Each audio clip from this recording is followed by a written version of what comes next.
मेहंदीने बनवली आजोबालांनी. पुढची रूम आहे, ही आपली आजीची रूम आहे.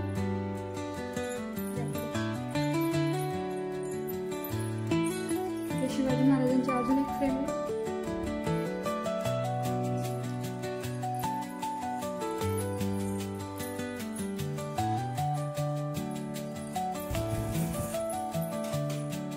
बघू शकता तुम्ही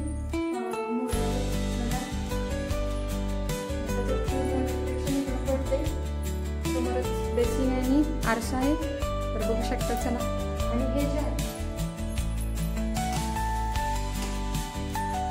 अजून जास्त घराला शोभा देते. आणि आरसा आहे, लाईटिंगचा आहे, बघू शकता किती सुंदर. इथं आपण फोटोही काढू शकतो. तर या मग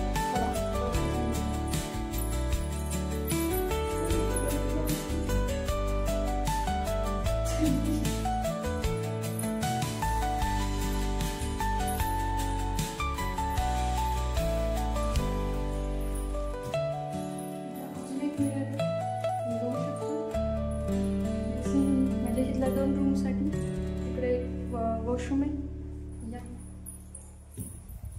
ही रूम आहे, विराची रूम आहे.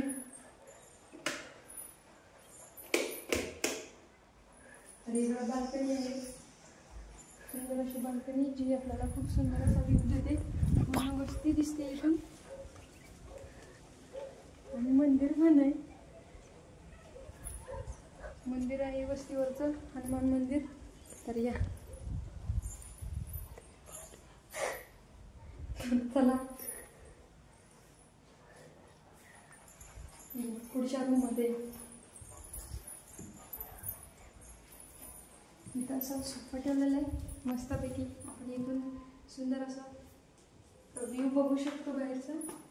तर या माझी रूम आहे, जिथं आता मी सध्या राहते, झोपते. ही आहे. तर इकडे एक अजून एक बाल्कनी इथून आपण बघू शकतो.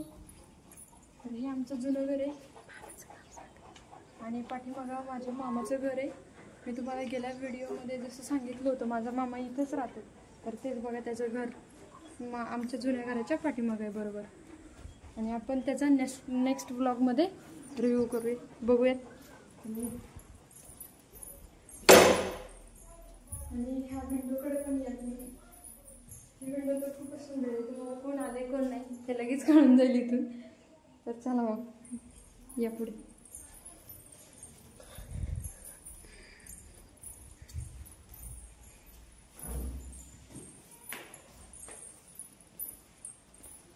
बंद कर, बंद कर.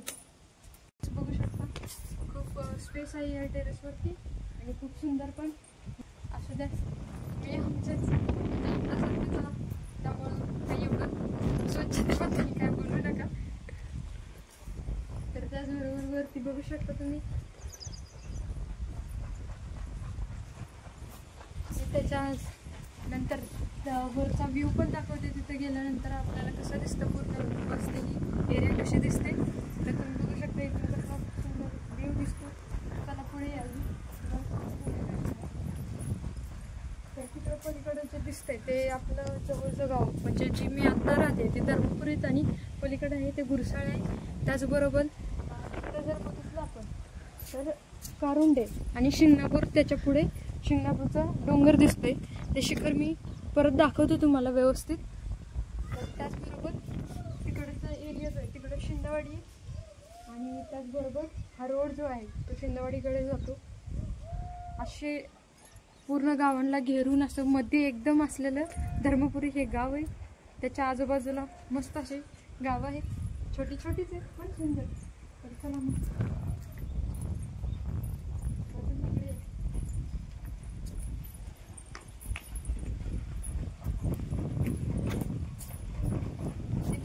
व्यवस्थित दिसेल बघा शिंगणापूरचं मंदिर.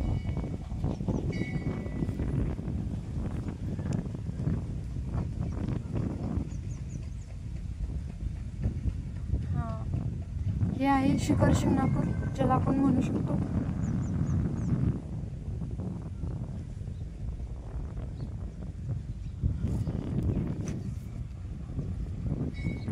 चला तर मंडळी, मग राम राम.